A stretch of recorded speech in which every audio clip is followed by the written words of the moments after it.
we did this these sessions in order on purpose, and we are going through a kind of a progression here of our system and how we want to talk about kind of what's coming next. So I welcome our speakers up here for a session on integrated planning for infrastructure projects, hearing the words bridging the gap and what can be done about it and what's coming next from here. We're going to put you guys on the spot. So Michelle, thank you so much for leading a conversation here, and I'll pass it to you. Yeah, thanks for having us. Can everyone hear me? We'll get it. Try it again. Okay, can you hear me? Now's a chance to talk. Excellent. If not, I can yell. My kids know that I can yell really loud. So thanks for being with us today. I wanted to take a minute to introduce myself, and then I'll ask my colleagues and panelists here to introduce themselves as well. I'm Michelle Fay. I'm a partner with Guidehouse in our energy sustainability and infrastructure team. And Cameron? Yeah, good afternoon. Cameron Ali. I'm the Vice President of Transmission and Telecommunication Planning for American Electric Power. Hi, and I'm Gary Brinkworth. I'm currently a Senior Advisor in our Innovation and Research team at the Tennessee Valley Authority. So thanks for joining me today. One of the terms that's been thrown out a lot recently is integrated planning. So we all have definitions of this. I've seen various different definitions published in different places. So hoping you can share with us what integrated planning means to you and to your organization, and maybe a little bit about how it's different than what we've done in traditional planning to date. Yeah, I mean, I can maybe start with that. So in essence, I think to understand the integrated grid planning, you got to take a step back and understand how the existing grid evolved over time.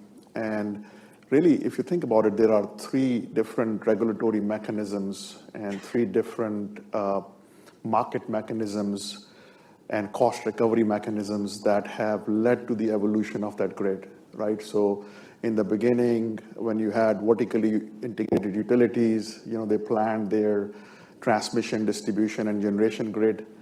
And then over time, as the generation became more independent, it has, as a result of it, it became a different, regulatory recovery for companies. And so the evolution of the generation grid, even today, we see it as deregulated in some places, regulated in some places. So it is pretty much evolving on its own. And then the transmission grid, that cost is mostly shared by multiple utilities. So the cost allocation is very different. So as a result of it, that grid also evolved differently, whereas the distribution grid is more local. So the costs are really local, retail tariffs are more local. So as a result of it, there was not a lot of, as we move to markets and as we move to RTOs, there was not a lot of incentive and value in optimizing the distribution, generation, and transmission grids. And so we got to go back to that state where we were developing these grids in an optimized manner. Of course, the parameters that we were trying to solve back then were manageable, right? So you had one utility, the technologies are what they are. It made a lot of sense to build bigger power plants, bigger transmission, and then serve the customers. But nowadays, we're seeing a lot of evolution in technologies where distributed energy resources like solar panels and modular nuclear reactor are becoming a lot more inexpensive and cost effective. Now you have a lot more parameters to optimize the planning of that grid. So for us, integrated grid planning means is kind of bringing those functions back together and find out what is the most cost effective solution for the customers. And when I say cost effective, I do mean take into consideration safety, reliability, grid resilience, grid security, all of them, and figure out what would, at the end of the day, would provide the most robust benefits back to the customers. Gary, what about from your perspective? Yeah, and TVA, we have kind of a unique perspective. I tell people we're sort of like the Tigger of the electric power system. We're the only one like this. For those of you who don't know us, we were created by the U.S. Congress in 1933. We're a federal corporation that operates centered in Tennessee and the 6 states around it. So we're essentially a G&T. But we have 153 distribution utilities that we provide power for.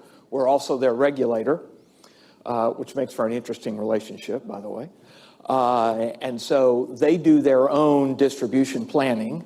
We do our transmission planning. We also do the regional resource planning for that footprint. So when we think about integrated planning, we're starting to think about GTDC planning as being integrated. So generation, transmission, distribution, customer planning.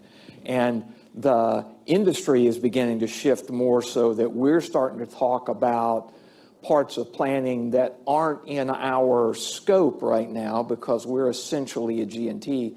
So we're trying to draw our LPC partners into this sort of integrated planning rodeo and get them to start talking with us a little bit more about how to do planning collaboratively on the distribution side and how to improve and modernize. We have some initiatives underway in our footprint right now around grid modernization on the distribution side that can marry up to the modernization that we're doing on the bulk transmission side so that we can kind of line those things up so that then we can do regional resource planning that places things on the distribution system as well as on the transmission system in a kind of optimized way. So when we think about integrated planning, we're thinking about that whole package sort of end to end, simple, right? Simple, really simple. No, and I think you hit on something really important, Gary, in that it's an integrated system between generation, transmission, distribution, and the customer. Can't forget the customer, but also the number of stakeholders that are involved in that. It's integrating not just the system itself, but all of the people in the communities that are involved in all of those. So Cameron, you mentioned earlier, the dynamics of this new system. It's very dynamic, right? And that's one of the things that you need to be able to optimize. Can you share your perspective on what some of the market drivers are that are creating this dynamic system? I mean, there are many drivers for that. I mean, number one, of course, the cost of different technologies are going down, and we are seeing technologies getting a lot more efficient. So that's number one. Number two, we are seeing a shift in the industry to electrification more and more, whether that is your transportation sector or even if you look at the industrial sector, we're seeing that, for example, propane used to be one of the resource heavily utilized by a lot of small retailers for chillers and furnaces, and they're shifting to electric going forward.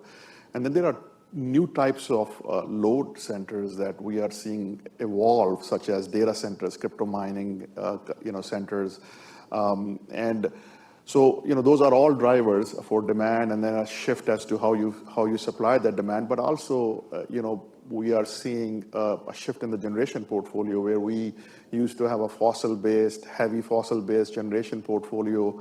To ensure sustainability, a lot of companies are moving to a more sustainable energy resource, which is renewables, and going forward, it may be hydrogen or small nuclear modular reactors. So all of those pressures at the end of the day are driving, the growth or a transition, I should say, toward a more integrated system. But there are, I think Gary said simple. I wish it was it was simple. I think there are a lot of challenges that you got to think through, right? So for example, I just use this example a lot because I think it resonates. So when you look at social justice, right? So think about it. So today, if you were to build a transmission line, today, if you look at that, if you build it through a very posh area where there are very affluential people living, it's probably going to cost a lot more in buying the right of way for that facility, right? Whereas if you were to go to an underserved community, a rural community, the right of way is going to be cheaper. The property value is less in those areas. So when you look at it from a social justice perspective, it becomes obvious that why would you do that? That's underserved. They're already underserved. They're already disadvantaged. Then you're building a line, and it's going to decrease their value of their homes even further. But if you go and build that in the affluential area, the cost of that line is significant. And guess who's paying for it? Right? Everybody's paying for it. Even the disadvantaged are paying for it. So those things become very difficult to balance. And that's what we got to do. We got to, at the end of the day, make sure that we are developing a system, an integrated system that is not only that is not only cost-effective and robust and reliable and safe, but at the end of the day, it's fair. And equitable. And equitable. And that is the part that I think we are, at least as a company, thinking through very hard as to how we do that. Yeah, and I think that's a new lens through which many companies are now thinking as well. Gary, what about from your perspective? Well, I think TVA, we do a lot of stakeholder engagement because we're not regulated directly. And before everybody thinks that's a great thing, we're not regulated, but we have 3 congressional oversight committees. So I don't know, you can decide whether that's a good or bad thing. So we do a lot of stakeholder engagement. And most of our big projects and initiatives are revolve around stakeholder advisory committees and things like that. So our stakeholders really drive a lot of what we do at TVA. And so they've been pushing us really hard, mostly in this direction of clean and affordable, of course, which has been part of our mission from the beginning, but also localized solutions. And I think that's one of the trends that we are seeing more of now. It's part of what's drawing our attention in the integrated planning space into more of this integration between our regional transmission planning and the distribution planning we want our local power companies to do, is these localized solutions. Because our stakeholders are saying, we'd rather see you encourage solutions that are smaller resources placed in more strategic locations than bigger resources and longer lines and all these things in the traditional way that we used to build out our infrastructure. So we're beginning to look harder at those kind of things. Now that gives us more of a challenge because of our business model, because we have to bridge between the one of us and the 153 of them to figure out where that goes and who is our partner in that project and those kind of things. But I think our stakeholders are challenging us to think differently about what integrated planning means for us and how those communities start leaning into that equation, especially, and you talked about the underserved and the disadvantaged communities. We have an extremely high percentage in our footprint of underserved and disadvantaged communities. And so our board is particularly pushing on us to bring that more to the forefront. In fact, in our upcoming IRP cycle, we're going to be trying to figure out, our stakeholders actually asking us to somehow bring that issue almost like a factor into our evaluation criteria. Now, I don't know how we're going to do that yet, but they're asking us to make that a lot more visible in our decision making. And I think that's only fair. So. Yeah. No, that's great. So there's been a lot of talk even this morning, and I know over the next couple of days there's going to be a lot of discussion around some of the new laws, the bipartisan infrastructure law, the Inflation Reduction Act. How do you see that impacting your integrated planning efforts, if at all? Is it accelerating those efforts? Is it changing how you're thinking about them at all?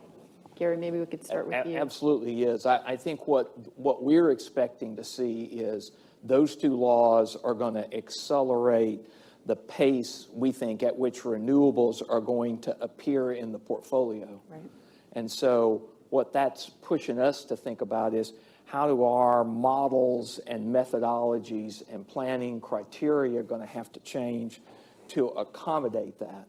Because right now, we don't think we can handle that quite properly. And of course, we've got some opportunities now that we didn't have before. I mean, we couldn't say tax credit before, right? And so now suddenly we've got to figure out how to deal with that. We're beginning to have this conversation with the IRS for the first time ever about how do we deal with that. And then how do we flow that through to our customers? So as those kinds of resources now become an accelerated part of our portfolio, and that changes the way our portfolio operates, how does that change resiliency and reliability of the portfolio? How do we now start bringing in transmission solutions and comparing them or requiring them to join with our resource solutions in an IRP kind of a process? All of that stuff is now going to be a whole new kind of ball game, and our stakeholders are pushing on us to put much more of those kind of resources in our portfolio. And we're saying, well, great, we can do that. We just need to figure out how to do that in the right way. And what they want is they just want more and faster. Yeah. So we're trying to balance that out. Well, and figuring out, it's not a transmission investment in isolation anymore. That's right. It's in combination with It's the all distribution wound system. up. Yeah, it's all wound up together. So it's integrated. It is. It's integrated. Cameron, what about you? Definitely. I think it's helping a lot, right? So with the extension of the investment tax credits and production tax credits, and actually for solar, allowing the utilities to also, apply for production tax credits, Yeah. we're going to definitely see a continued development of those type of resources. Of course, we have some challenges around generation interconnection reforms, and I know FERC is very focused on that. On the other hand, also with the IIJA funding, I don't think it's going to change our philosophy. Our philosophy has always been to ensure that we are reducing outages, we're improving reliability, safety, affordability, equity. So that has always been, I would say, a big factor in our planning processes. But where the IIJA fundings are helping is we can do a lot more with the dollar, right? Because we are able to then give back to the disadvantaged and underserved communities, because that's where we are definitely making a lot of investment. Just like TVA, AEP mostly serve rural areas. We're the largest transmission provider and third largest distribution provider in the country, with 40,000 miles of transmission, roughly 240,000 miles of distribution. But we only serve 5 million customers because it's rural, right? So it's longer lines, longer facilities. So definitely the IIJA funding, the Justice 40, they're all going to help our customers, because we can do a lot more without raising the rates for the customers. At the end of the day, I think the challenge still would be for us is, what is the size of the team that you play on? I think in the last panel, they were talking about, how this is collaborative and how we should be developing these technologies and tools, co-inventing them, it was the word that was used. And the fact is that, we got to realize how big of that team is, right? How big is that team? Is that local? Is that regional? Is that national? Because the economics is very different for all of that, right? You could argue that we can build a lot of wind resources in the western parts of the country, and a lot of solar resources in the west and the southern parts of the country, and they're more cost effective to bring back to the northern and the eastern portions. But then cost allocation becomes a big challenge in achieving that. So I think that we're going to have to figure out as a country is that how big is that team that we play on? And you have an additional challenge in that you have a large region in which to cover in a lot of different jurisdictions. So I think we've done a great job, of laying out the case for this change and why we need to be doing integrated planning. But we all know that this is very different than how utilities operate today, where the planning is very much done in silos. So what are some of the things that you think will be challenging as you think about, moving to this new integrated planning approach? So number one, I think, is the organization itself. Yeah. And we have already done that, by the way, right? So we were, back in 2019, we were 3 different planning organizations: transmission, distribution, generation. And in 2020, we brought them all together. So we're all under one umbrella now. So it is called Grid Solutions, where all the planning organizations are in one shop, which has really helped us break some of those silos that we had. And I think the next challenge, that we see is how we bring the models together. How do we bring the scenarios together? In transmission, we plan the grid for a coincidental peak. You can't really assume every single substation is going to be experiencing, or every single load pocket is going to be experiencing an emergency. So you plan it for the coincidental scenario, and that's how you make the investment. However, on the distribution side, by the nature of it, you got to plan that radial system for the worst peak that you will see in that locality. So really bringing those models together, those scenarios together, is the next phase that we're working on. And in doing that, we have determined that we have varying levels of maturity within transmission, distribution, and generation planning. They're all sitting at various levels of maturity. So our first step is bringing them at the same level of maturity. And then, of course, coordinating, collaborating, making sure we have same models, same scenarios, same assumptions, establishing 8,760 hours of forecast, whether that is for load, whether that is for generation. And then understanding that what are the different technologies that are out there, and so that our planners, the grid planners, have those available, the different tools in their toolkits to assess that what is the most cost-effective, robust solution for the different problems. And then it becomes, I think the next challenge will be is, and I think that policy-wise we're not there yet as a country, is how do you value hybrid solutions, right? So if I can solve a transmission problem with battery, the life of that battery is 20 years. I got to come back and replace it in 20 years. The life of the transmission solution is 80 years. Okay, how do I compare that?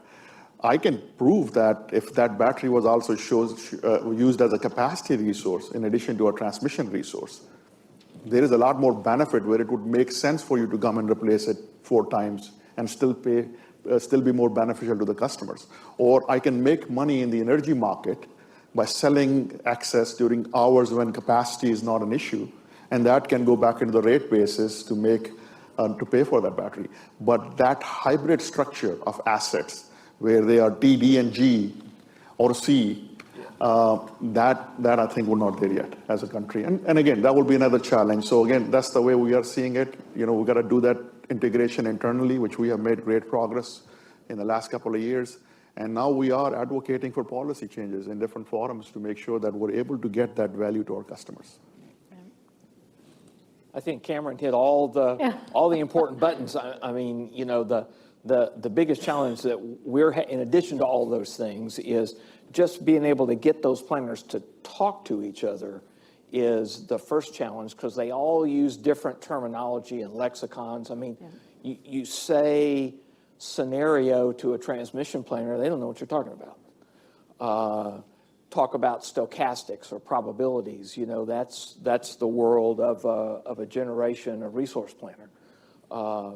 And so, starting to get those folks to begin to talk, you guys are way ahead of us in terms of definitely going to have to put them together. I got 153 distribution planning teams that I need to get together with the transmission planners. I mean, I can't even get our transmission and generation planners in the same room half the time. So, I mean, we're working on trying to create that environment where planning is one thing, not 5 things or 6 things or whatever it is, because it's going to have to be end-to-end planning eventually, because the solution has got to be, and this is where we're trying to go as a region, is if you're doing integrated planning right, and you're starting with the right objective, planning ought to be about, my solution is whatever is best for the end-use customer. And so the resource and the project and the thing I'm putting together, it shouldn't matter where I'm putting that. Right. What grid am I connecting that to? If it's the right solution that's least cost, that's resilient, that's reliable, that's the thing that the models and the solution ought to come up with. And then I work out the business details, but I shouldn't have those artificial barriers between G, T, D, and C. It ought to be, I have a regional solution. Now I'm going to go out and I'm going to implement that regional solution. And that's where we're trying to go. And I'll probably be long since dead before we actually get there. But that's where we're going. Well, and as you were sitting here talking about, the distribution side, and I'm thinking, oh my gosh, it's hard enough to get the distribution in an integrated utility to talk, but now you've got 153 distribution companies you've got to deal with as well. That's right. So you transitioned us into our next point, Gary, very well about the customer. So we often talk about planning in terms of what it means for the utility and what it means for our utility operations. But how does the customer fit into this equation? I think the customer is driving us to that, I said it before, to that localized, flexible solution. Because at the end of the day, the customer wants the solution, at least our customers are telling us, I want cleaner, I want more resilient, I want something that I have more control over, and I want something that I have more confidence in. And the way I'm going to get that is I want to be able to participate in the solution. I want to be able to give you more input, and I want to see it getting deployed so that I know that that solution is something that I can count on in a storm restoration or in some other way that's going to be part of a regional, going to be part of a sub-regional solution that's part of this bigger regional solution. So I think our customers are pushing us to think more in terms of localized sort of packages of things that we will knit together into a regional solution instead of, I got a bunch of big power plants scattered around my 7-state service territory, and trust me, I got this all, I got this.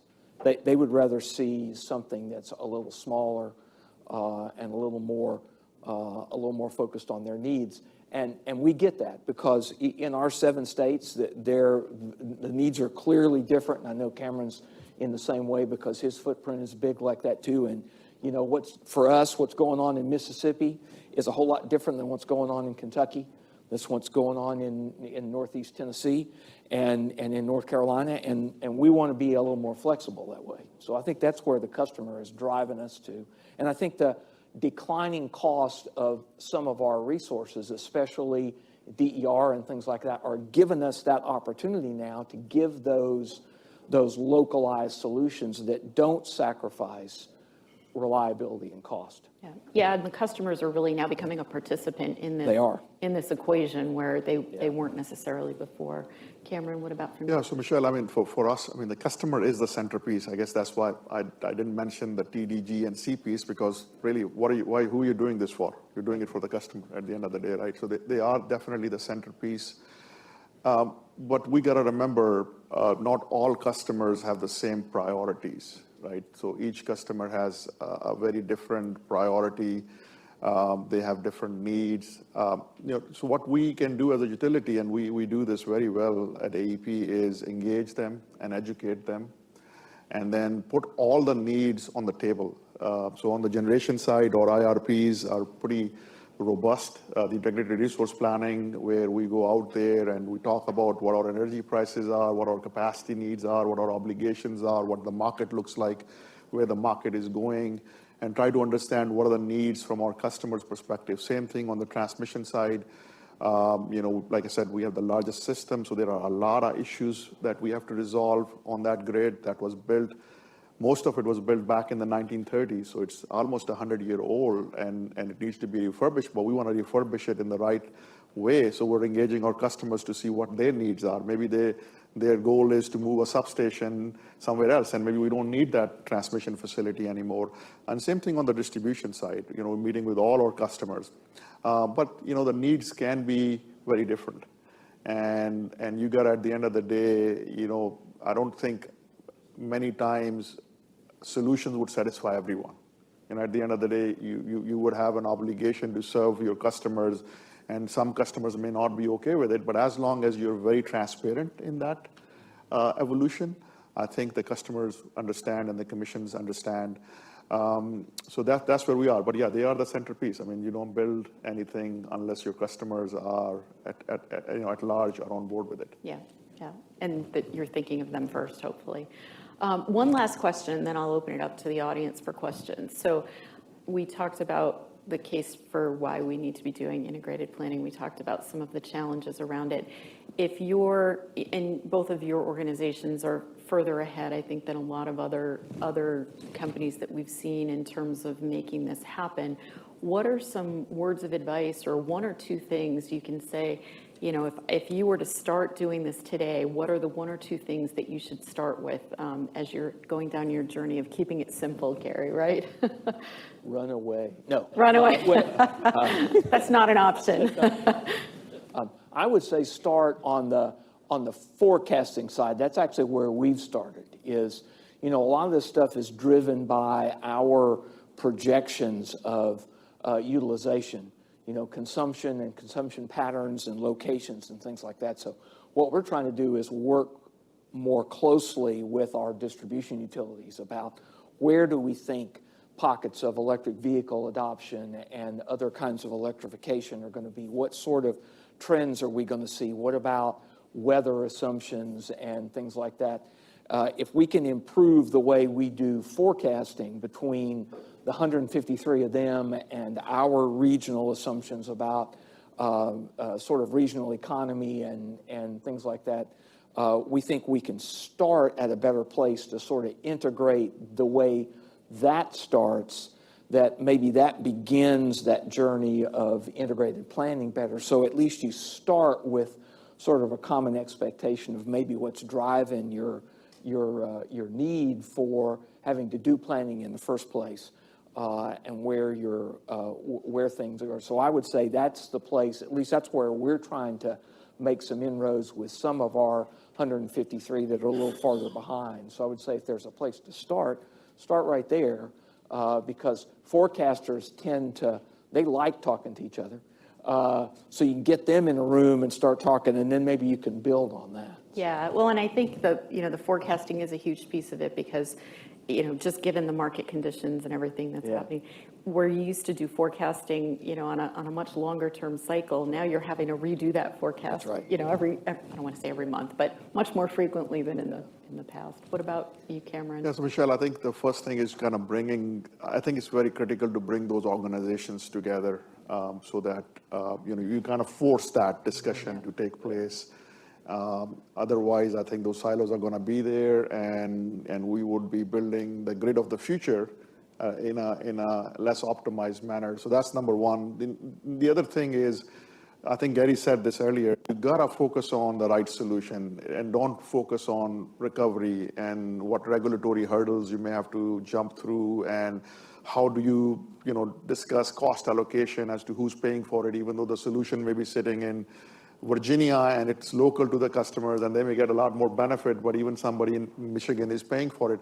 Let those discussions take their course, because it will expose a lot of the challenges we have over time, and my expectation is it will fix a lot of the loopholes we got in our regulations or in our policies, but really focus on the right solution and don't focus on what is it that meets the current requirements of regulations. Don't let the regulation get in the way. Yes, absolutely not, because you will see that as the regulators see more and more of those cases, you will see a shift in the regulations. Questions from the audience? We've got one here. Well, thank you, Larry Beckett-all and Portland General Electric. Fantastic subject. Thank you for jumping in. This is not easy. And I do have a question here. I want to just kind of set the stage, because I heard, forecasting. And I think we're all struggling in that area.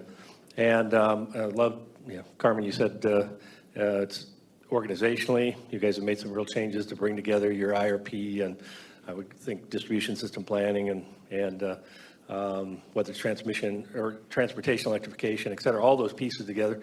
And Gary, you talk about, you got to reach into those 150 customers that you have and figuring out how to do that planning with them succinctly. But we have transportation electrification, we've got IRA, we've got chip bill, we've got data centers, we've got the solar that's pressing in that space, and distributed energy resources. So boom, it's coming at us in lots of ways. I don't know how you're feeling, but it's no longer the 0.5% to 0.75% load growth anymore. It's now 4% or better. And I think about we're trying to make the ties to real time, what's happening, and a better picture. And if you're using the rolling 15-year weather and averages, et cetera, the last 2 years just blew that apart. So I'm not sure why we use the last 15 years. We have equity justice that we're trying to deal with, and our planning and putting those pieces together. And finally, I think in many of your locations, you've got diversity of load as well as diversity of generation, when it's happening, where it's happening, and so you have some flexibility in that light. So my question is, what technology or company, university, national lab, do you see as being really helpful and has some promising advancements in planning? I can take a stab at that first. Yeah, so number one, as a planner, I've never been wrong. Right? Because guess what? I have always excuses as to what I didn't forecast that came along, right? And that is the reality, right? Like you said, we always use that history, and history is really not a good indicator of what the future looks like. I mean, just Columbus, Ohio, I think most of you may know this, but Intel announced they're building their biggest chip plant there, and it's roughly $20 billion of investment. So we are seeing, our forecast is now showing that in central Ohio, the load is going to grow from 4,500 megawatt to 15,000 megawatts in 10 years. And there is a lot of risk with that as to, are they going to show up? Is everybody going to show up? When are they going to show up? Should I build a system in anticipation of it? And what if they don't show up? Who's going to pay for that? So as a planner, what I will tell you is, and this is what we have done historically, if you have only looked at a single scenario, you definitely got the wrong answer. It's definitely an answer you can throw in a garbage can, because that's not what's going to happen. So as planning organizations, what we got to do is we got to evolve to scenario-based planning. So it's not a technology or a university or a system. It's different scenarios, and how do you bring them together? For weather forecast, you're going to have different scenarios. For load forecast, you're going to have different scenarios. For distributed energy resources, electrification, generation. And when you bring them all scenarios together and you look at high, medium, low, what you would see is that there are certain issues that show up in most of them. I think those are the no-regret solutions that you can focus on as an organization. And the ones that don't show up, at least you planned for them, and you made sure that, in the future, when the indicators go in that direction, we already have a grid that is designed to evolve into that future state. But no, I have not run across a system or a utility or a university or a technology that can do that. It's going to be all those different skill sets, bringing them together, and then ensuring that you have a very robust scenario planning. Yeah, I think you said it very well.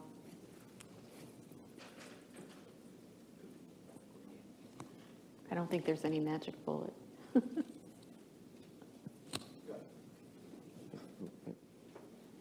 All right, well, thank you. Good panel. Cameron, I really liked your comments about planning, and it reminds me of a paper that I once read that said planning is a way of avoiding to figure out what to do next. And I think there's some wisdom in that. And with that, I still sense there's a strong top-down in the way we are planning, if you will, and doing integrated resource planning. And I think we should be more bottom-up. And I think your last comment, Cameron, kind of indicated that, where we, I think, really need to understand, and I don't hear words like, what's the architecture, what's the self-assessment, what's the thing like baseline, and so those things, because these are going to be the assets that we have in order to operate, whether it's capacity or load curtailment or what have you. And so it's flipping the way of thinking about how the system works. And I think the more we continue to think top down and just look at customers as end users and really needs to be part of an integrated system that is operated robustly, reliably. In fact, I think in setting ambitious goals such as load or overall cost reduction, overall system reliability is enhanced. So, for example, how much capacity do you need at the edge in order to have a robust system? And so, just response, if you would, with regard to top-down planning versus bottom-up planning. I think that's an excellent observation. I think I agree with you 100%. Historically, the planning for grid has been top-down, regional, and let the local issues fall where they may.